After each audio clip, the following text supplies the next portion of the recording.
Okay. The reason I actually got into it is because a lot of people start to see that when I started my online business, people in my city were like, bro, I'm trying to start something too. Can you, help me? And I'm like, one thing about me is once I quit my job, I don't want to keep trading my time for money. Right. So what I want to focus on is putting time into a certain, variable basically in courses where it's only like a certain time span and selling that to the people who actually want to take this stuff seriously.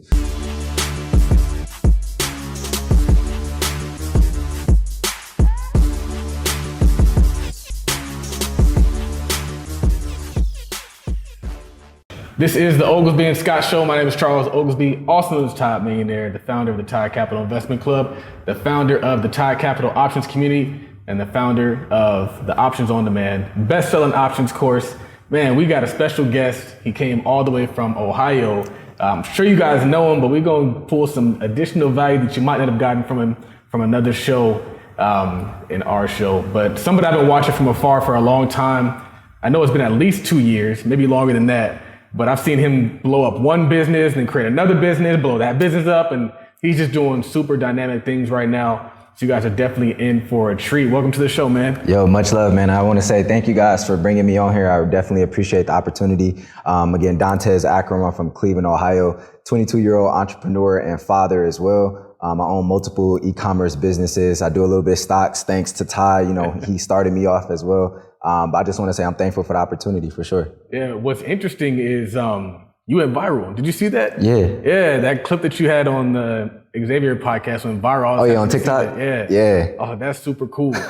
Any overflow from that? Followers, buyers? Yeah, I've actually noticed a lot more followers coming in, just like from me posting more content and getting better with my content. Mm-hmm. But I think the TikTok definitely did a lot too.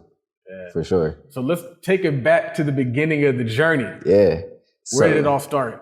So it all started back in, let's say 3 years from today. I actually started selling do-rags. So that was in Cleveland, Ohio. Basically, what I would do is I would go to a local beauty supply store. Luckily, they were Arabic. So, they managed to speak Arabic with me and work out a deal with me and whatnot. So we worked out a deal. And from there, I was able to buy do-rags for $3 and I was selling them to other people for $5. Yeah. And then I would charge people for delivery. Yeah. So I was literally inside of a 2009 Impala driving all over the world. At like 18, 19, just delivering do-rags. And once I noticed like it got really unsafe for me, I started thinking like, how can I, separate myself from being so up close and up front with the money? So that's when I ran into e-commerce and then started building a Shopify store. Mm-hmm. And then from there, we created a brand called Snaggerag and scaled it up to 6 figures within the first 15 months. And then I used that money to start another brand, One Love Clothing, which I'm rocking now. And we scaled that to 6 figures as well. So interestingly, you were doing hand to hand. Yep. And then you took it to e-com. What was the difference in numbers between when you were driving versus when you put it online?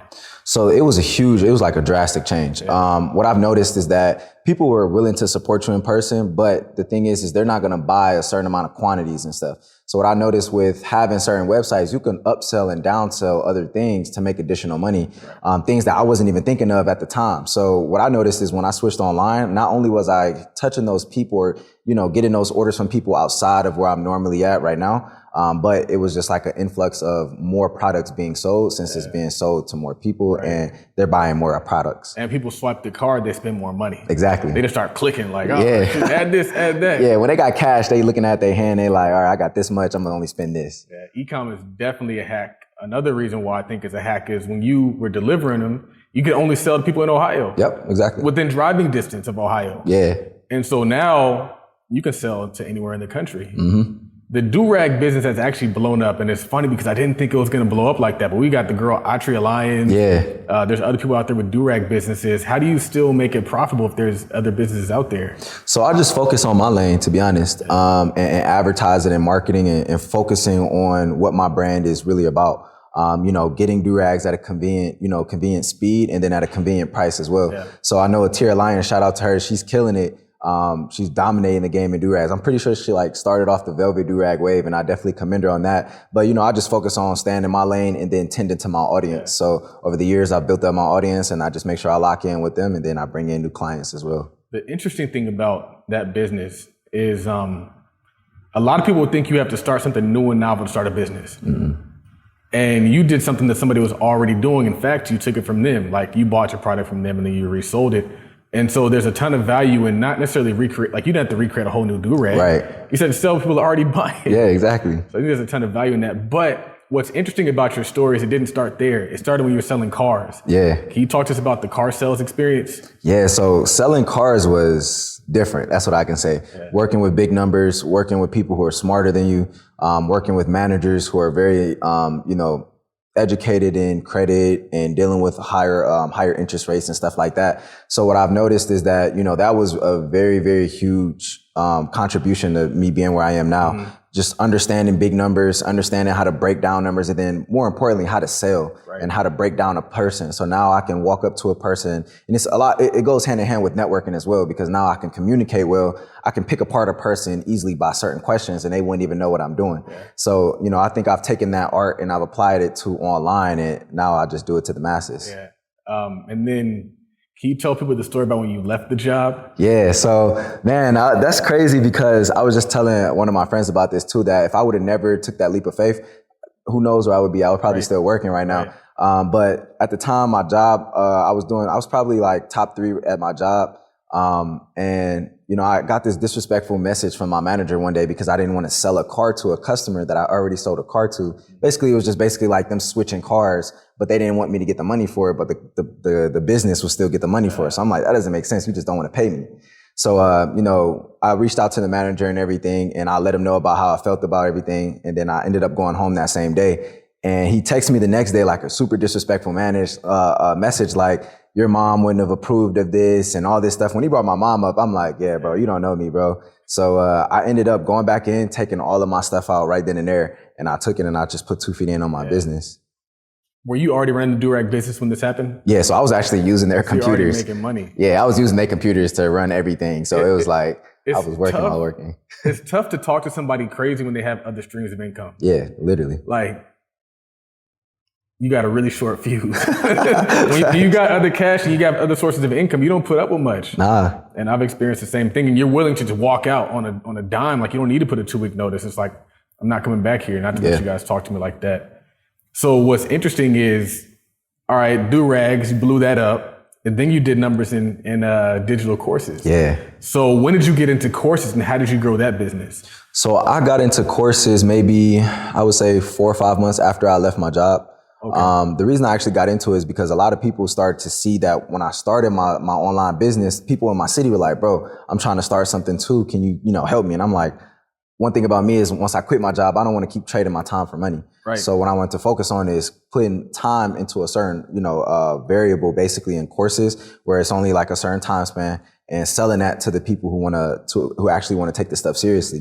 So what I did was I started creating those courses on Gumroad. Shout out to Gumroad as well. They've done a phenomenal job with bringing us all on board and getting people to that next level with digital courses. But I can really say when I started courses, that's when I started to notice a big jump in my income as well, because more people wanted the knowledge rather than just the product from the brand.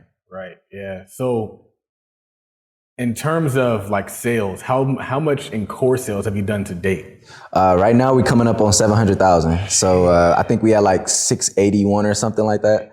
So it's pretty crazy to think about at 22, to be able to do numbers like that. But that's what I was gonna ask you. Like, you're 22, man. What's interesting is you make all this money, you do really well, and you went and bought a new car, but you still got like a normal car. You didn't go too crazy. Nah. What was the motivation? But first tell them what kind of car that was, and then what was the motivation behind going that route? Yeah, so I had the choice of getting either the Honda Civic or a Tesla. Mm-hmm. Now, for me, I'm not huge on, focusing on luxury right now, because I know things will get outdated very quickly. Just like you get the Tesla now, the next year's Tesla is going to be even better. You're going to want that one. So for me, it was more so focusing on, keeping my cost of living at a lower tier, basically where it's completely or a lot less than what I'm spending a month or making a month, but, more so focused on reliability and convenience. So I had the choice of those two, and I chose the Honda. Now, most people were like, bro, why didn't you get the Beamer? Why didn't you get the BMW? Why didn't you get the Benz or stuff? And I'm like, because that's what everybody else will want me to get. I'm focused on what I like, and I stay true to my morals. So, getting a car that's convenient for me and that I like, because I love Hondas, they last forever. Yeah. It was a no-brainer. What's interesting is you drove your old car for a long time too. Like you drove it to like you couldn't drive it anymore. Yeah, I drove it till the wheels fell off, literally. So we got that car from the auction. Again, it was another situation. My mom paid like $3,000, and I paid her the money back over time. But she paid $3,000 for this for a 2009 Impala. I think I put like 165,000 miles on it over the course of like 6 years, 6 or 7 years, and I literally drove it till the wheels fall off. Yeah. Where does the mindset come from? Honestly, I could say it came from my city. Just growing up where I grew up, and like my family as well. We didn't have much, growing up. My grandfather was in construction a lot. My mom was a nurse who worked 12-hour shifts at night. So I was always with my grandparents. What I noticed is like, realistically, a lot of the luxury stuff and fancy things we see in life isn't all that. It's the time factor. And when I noticed that when my grandfather is always out for work, he's not with his family. So I was like, man, I don't ever want to be that controlled by a job or by a business. My father-in-law, he makes good money, but he misses events. Yeah. And I was like, man, like I can't, I don't want to be that. I don't want to trade my life for money. Yeah. And so like that's the appeal of entrepreneurship and business. What kind of systems do you have in place now? So I actually, this year, as my 2021 goal, it was to get a fulfillment center. So all of my businesses are now automated. So that I think was the number one stress reliever I could have done, simply because I don't have to touch any of this stuff no more. They also handle my email service or customer service. And then they also handle the Instagram and social media side. So I pay one company to handle everything for both of my businesses. And I can really say like that changed everything. I could focus on my marketing, advertising, and on my personal brand as well. So for people who don't know, what is a fulfillment center? Yeah, so a fulfillment center is basically a warehouse that take in other businesses, products and inventory. They basically pack everything for you. They store everything for you. They organize everything. Whenever you have shipments come in from overseas or wherever you get your inventory from, they basically, stock it up and make sure everything's all neat and ready to go. And then they fulfill those orders, on, a daily basis. For mine, it's every 24 hours. So they fulfill those orders every 24 hours. And then, it's pretty seamless. And then you just got to make sure like, your communication with them is on point and, you have an automated business. How do you do that and still keep the business profitable? It's actually, for me, I supported and I chose to go with a Black-owned fulfillment center. And luckily, they were able to give me a very, very convenient price to where, like, no matter what, even if I'm not running ads, I'm still profitable, which was like a no-brainer for me. So, organically, I've built my brands up to do, numbers organically. But now with ads and everything, it comes out on top. But the way I focus on it is just keeping my costs low. And then while focusing on email marketing, text message marketing, the free marketing, platforms that are out there. Let's talk about ads. Because I know you're really big on ads. You've had some success with ads. Can you tell us like your ad journey story? Man, so actually, like I said, when I was working that job, I was doing everything at that job's computer. I didn't have a computer at the time. So I was literally running my ads from there. I was talking to my suppliers through there. I'm, creating my website, making changes on my website through there. And I remember back when I was working, like I would literally like start throwing money at ads. I'm like, something's got to click. Yeah. I'm seeing stuff on Facebook where people are spending the money and they're tripling, quadrupling their money. I just don't know what I'm doing yet. Mm-hmm. And what I always tell people is like, you got to be willing to, risk some money to make some money. So what you're risking is the money, but what you're gaining is the money in return, but the knowledge as well. Right. So once I started throwing money at ads and I'm like, maybe 4 or 5 months in, I start seeing I break even. Oh, okay, now I got this. And then, 5, 6 months later, we hit, I think 45,000 in profit on ads. And then that's when I'm like, I know what I'm doing now. So started a new ad account and we scaled that one. And now we just, on and running. I like it because I think sometimes people, that's, I think the downside of the course economy is they don't want to start unless they got a course on it. Mm-hmm. They don't want to start unless they know this, but you just kind of found your way. Mm-hmm. And sometimes your way is different than the other person's way. Like some people who they come into your course and they're like, I'm going to learn e-com, and they might land to something else, but they still got the skill set from you. Yep. Like there's that gem, that nugget that might have introduced them into the stock market, introduced them into e-com, or introduced them into whatever. And now they're off to the races. Versus where you kind of did it and you just kind of just started doing things. Mm-hmm. And I think a lot of us who have courses just started doing things. Yeah. We didn't start with the course. We did stuff, we figured out what worked for us, and then we created the course on top of that. Yep. What are some tips you would give to people who want tips on how to run ads and be successful with ads? The biggest tip I can give is First off, realize you're going to lose a little bit of money in the beginning. And that's every ad account. Even when I start ad accounts now, I still lose money in the beginning, but you got to see it through. So, you know, in the beginning, make sure you guys are understanding that you're not, you know, losing money. You're still gaining data. Money, yeah. Yep. It's an investment in yourself. It's an investment in your business, but also that data is going to tell you what you should be doing and what you shouldn't be doing if you're reading it correctly. Yeah. So the biggest tip I can give is focus on the data. And then the next thing is don't be too scared to let $100 go, to let $200 go. Set up a set budget, like maybe $1,000, put $1,000 into a separate account and focus on, you know, making sure that you can spend that money and allocate it towards certain things that are focused on your brand, like the interest and the demographics. When you start learning your demographics and stuff like that through ads, like literally after that, it's like seamless, literally. Yeah. What are you looking for in the data? So in the data, I'm looking at what things are converting and what things aren't. So are people actually clicking on the link that I'm posting on my ad? Okay, if they're not, then it's something to do with the ad. Okay, well, if somebody clicks through the link, they get to the website, they add to cart, they initiate checkout, but they're not making a purchase, then there's a trust factor that's missing. So I'm looking at all these different points, and there's a bunch of different scenarios that are out there, but you look at these scenarios and then you try to fix what's wrong in the process to make everything flow. Right. I know one of your tips is to take a post that's performing well and then run an ad behind that. Yep. Why? So it already has the engagement on it. Yeah. So if it already has the likes, it already has the views, what you're doing is social proof. I believe in that a lot when it comes to advertising, is that if people see that the majority are liking this or commenting on this, then they're going to be more inclined to do it as well. Yeah. So you're basically hitting somebody with like a psychological, you know, process where they see a post that has maybe 50,000 likes and it's a particular ad for a clothing brand or something. They're going to check it out rather than checking out that post that has 5 likes and it's for the same clothing brand. Yeah. I know your daughter really changed your life. Yeah.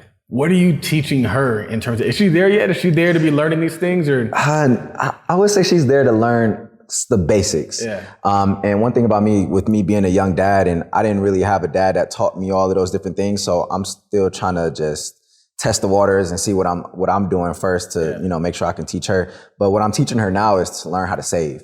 So when she does good in school, whenever her teacher tells me she does good or something like that, I give her money. Yeah. And with that money, as soon as she gets in the house, she knows to go put it in her piggy bank. Yeah. So the more consistently I can get her on that, when she gets older, she'll realize I have money now, and then I'll teach her what to do with the money. Yeah. One thing I've noticed with little girls, is they're good at saving. Oh, they're really good. Oh my God. I have a niece, and like I'll give her money, and then she'll still have it like months later. I'm like, she's like, oh yeah, my money's right here. Like, it's so funny how like they're just so focused on just retaining their cash, whereas dudes are kind of different.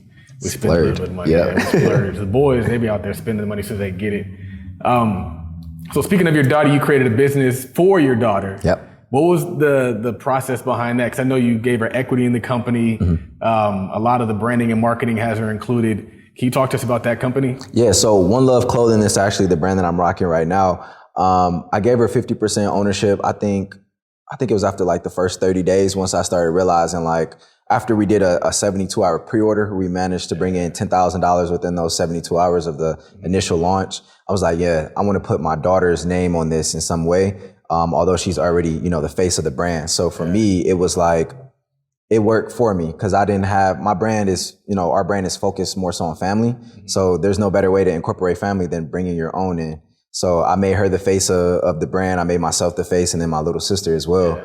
And through there, like, the ads converted because it's her. She's adorable, you know what I mean? People don't want to say no. So it's been a crazy journey to have it, you know, such a smart move planned out so easily. Right. Like, I don't know, I can't even explain it.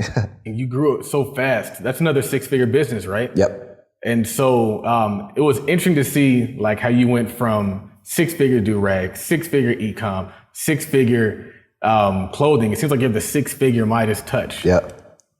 Are you implementing the same strategies in the same business? Like, once you learn how to do it, you're like, all right, well, this is what I did to get this there. I'm gonna do the same thing, this one, same pattern. So I'm using the same exact strategies. Really? And what I'm doing is, anytime I create a new brand, I label it as a sister brand to one of the other ones. Okay. So when I dropped the One Love, I had Snag Rag say, hey, this is our sister store where we're offering clothing now. I like it. So now we emailed, the audience, which had over 15,000 email subscribers. The Snag Rag had 36,000 followers. So you're pushing the entire wave of another brand onto another brand. And then when you throw the ads on top of it, it's retargeting anybody who sees that initial post that you're posting on that clothing brand page. I like that a lot. Yeah. It's interesting because that email list is valuable, man. Man, it's millions of dollars in there, really. When I see people not email, I'm like, what are you doing? You're missing so much money. What's next though? Because I think I've seen different things, and I think maybe you're like combining products and you're collaborating with other people. What's next for you? So next I have a clothing brand. This one's solely for me. It's called Pure One. So what it means is just, to be free from guilt and evil. Mm-hmm. So basically what I live by is, moving on this earth with pure intentions at all time. I don't lie, I don't steal, I don't scam, I don't do ill things to other people. So, for me, that's just a way of living. And for me, I think a lot of people are trying to get to that point where they understand themselves, to be pure with themselves. Yeah. So by me offering this as a clothing brand, it'll give me a chance to like really hone in with an audience that's focused on being pure. Yeah. I saw you in a picture with the shirt on, and it was that shirt. And I figured that it was your company because you don't really wear anything else that's not your company. Yeah. But I wasn't sure, so now I know. That's cool. And I'm sure that'll be a 6-figure brand in no time. Oh yeah, same strategies, everything's gonna be the same. Yeah. How do you manage such massive success at a young age? I don't get the big head. Yeah. Honestly, I think of myself as the same as everybody else. I come from the same places. I look the same. My color is the same. My skin, everything is the same. The only thing that's different about me is that I have an above average mentality and above average hustle. Yeah. So I think, I stay close to my morals. I stay pure and stay true to my intentions and everything. And, money's going to come and go. I feel like, we're playing for the long-term game. So I'm not worried about the money that's coming in now. I'm worried about the money that's going to get here. Right. 10, 15 years from now. So where does the mindset come from? Any books, any podcasts? I would say just experiences through life. To be honest, I wasn't super educated in most of the areas that other people were educated in. Like I moved to Egypt and lived in Egypt for 4 years of my life from 8 to 12. So I missed a lot of education that went on in the US. Yeah. And I learned a lot of different stuff from going over there, of course. But, I think just my experiences and where I come from and stuff like that just makes me feel more inclined to just stack and then continue to, push forward. That's so crazy because, man, if I had half the money you have at 22, I'd have a Bentley. I'd be Gucci down to the socks. And this guy's just chilling. He's just just laid back, and still hungry. Mm-hmm. Like, that's so interesting to me. You got a chance to meet a lot of really cool people. Specifically Chris Johnson, and they said gems were dropped. Yeah. Can we get some of the gems, man, or can you not let us some of the gems? I'm curious. I don't know. I think, one thing that's important to me is like when I have personable conversations with people, I like to keep those conversations personable. But let's just say, we talked a lot about compound interest. Okay. So I definitely think people should understand how compound interest works. I think when he taught me that, he literally had to sit me down in the chair. It was like, all right, bro. Wrote on the whiteboard and explained everything. Yeah. When you understand how compound interest works and dividends and how Roths and 401k, when you understand how that stuff works, it'll blow your mind away. Yeah. You got to get in the nitty gritty though. Speaking of compound interest, what kind of investing are you doing these days? So I have about $60,000 in crypto. I'm still trying to go super, super heavy into that. The goal is 100,000 before I turn 23. So I got 5 months to go. And then in stocks as well, we're close to $250,000 in stocks. And in dividends, we get paid around $9,000 a year, which is like $800 a month or something like that. That pays the car note, man. Exactly. That pays the car note. What coins are you buying? So right now I'm buying Ethereum, Bitcoin. Those are my biggest positions. Yeah. And then I'm looking at Sol, SOL. And then I'm looking at ADA, and then there's a couple other ones as well that, of course, I'm not a financial advisor or anything like that. These are my personal, basically cryptos that I want to, coins that I want to invest in. But those are the main ones that I recommend people dig deep into. Yeah, man. So you talked about pretty much everything that you've done. Mm-hmm. What are you doing it for? Like, what's your why? My daughter, for sure. I just want her to grow up and look at her dad and be like, wow, he was amazing. Yeah. And not to try to live up to me, but to live in her own way and to be the best in whatever she wants to be the best in. Yeah. I know I've heard Gary Vee in one of his talks. He said, don't ever bring home no like 8th place trophies. And I think I just kind of want to set that standard where like, you don't have to come in first, but as long as you give your all every single time you go out there, you know, you're bound to be successful at some point in time when it's your time. So I think her being my why and just focusing on, you know, changing the world one day at a time. I think too, you know, with just being pure in general, I feel like, you know, we're all placed on this earth for a certain reason. So if I can just help as many family trees as possible, how can God ever be mad at me for sinning or doing something wrong? So with that being my why and how I move, it gives me a different type of purpose. So, I think a lot of people your age might think, well, it's two camps. You have the camps that are like, I got to be rich by 30, I got to be rich by 25. And you also have people who might think they're too young to have the success that you have. Yep. What would you tell those people?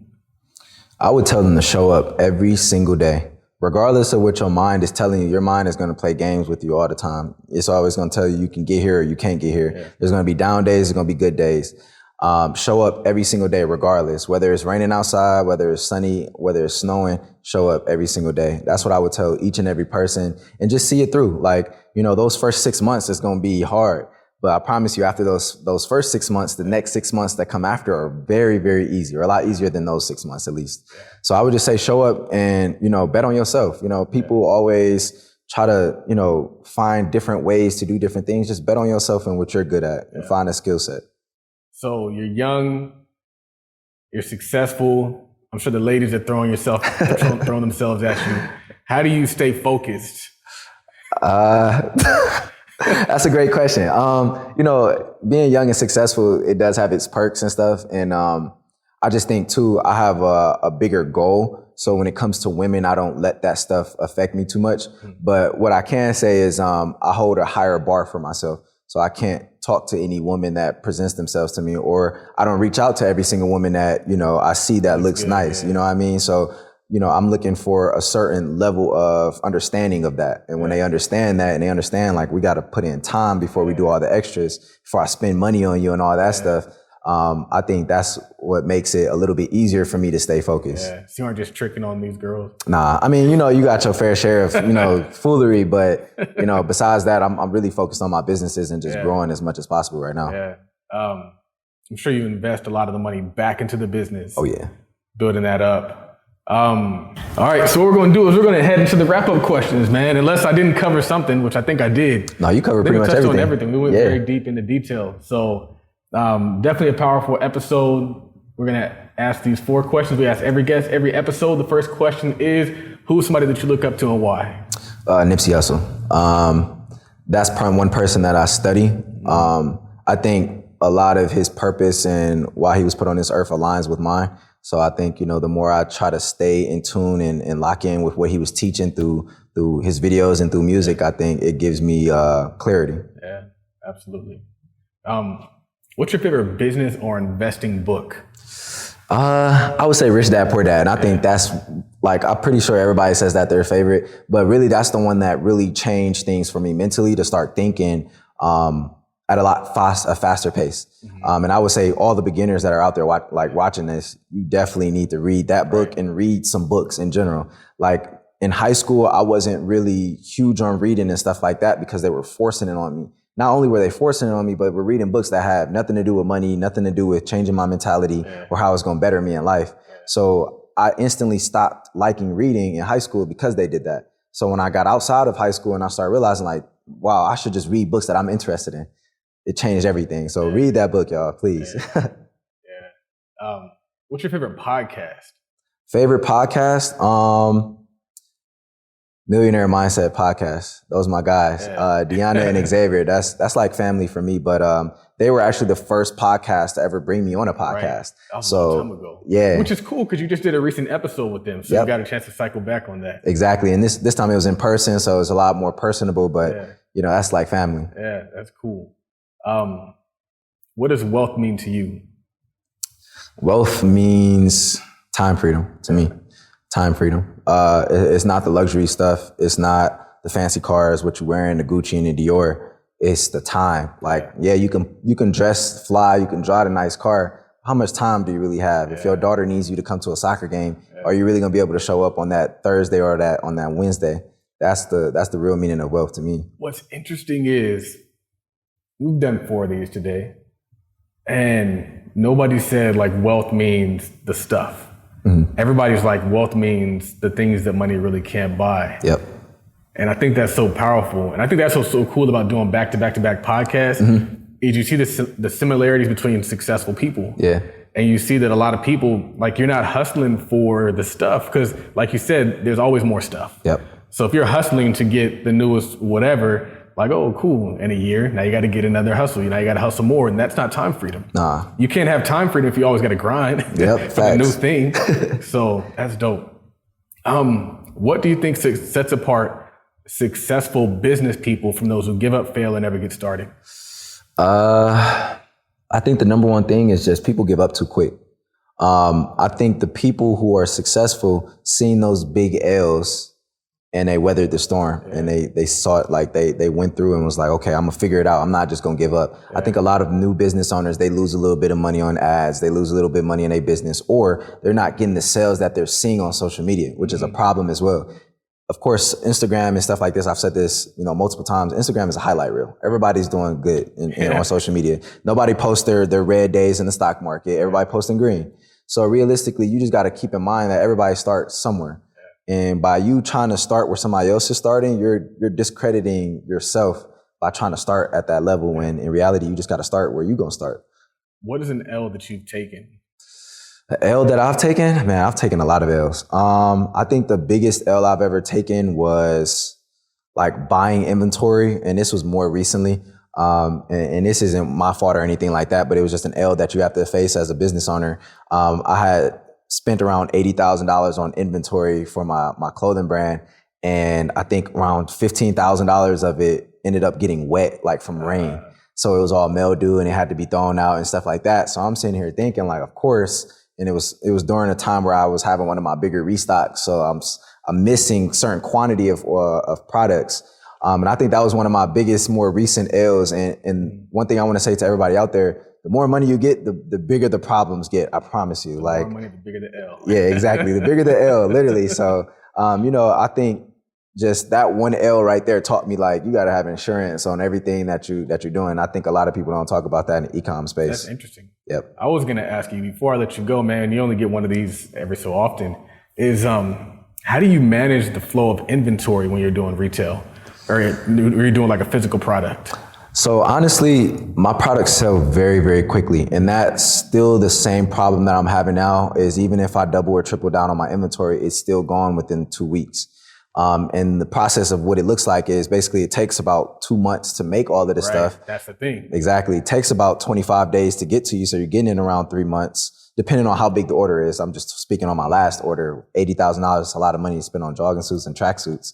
But, yeah, like to kind of combat it, what I've been doing is like anytime it sells super fast, I just double down on what I did.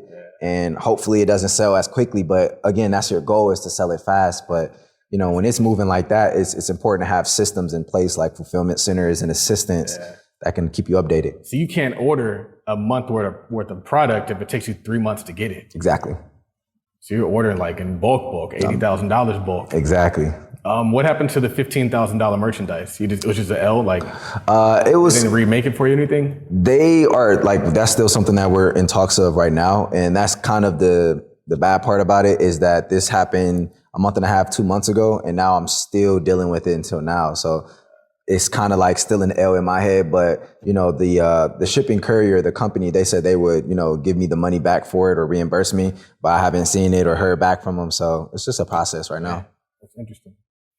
Well, last question, as always, is where can people find you, follow you, and support what you have going on? Definitely. So you guys can follow me on Instagram and on Twitter, Instagram _TheRealTez. I drop game every single day for free. And then Twitter, you guys can catch me at Dontez Akram, my first and last name. And then you guys can check me out on YouTube as well, Dontez Akram. We got a lot more content coming there as well. And then the same for TikTok as well, Dontez Akram. Man, TikTok is the new thing. New thing, for sure. Are you doing the dancing TikToks? I've done one, and it went viral, so I think I'm gonna jump on that wave for sure. Dancing TikToks work, man. Dope episode with the dope brother. I'm glad we got a chance to make this happen. Glad we got a chance to do it in person.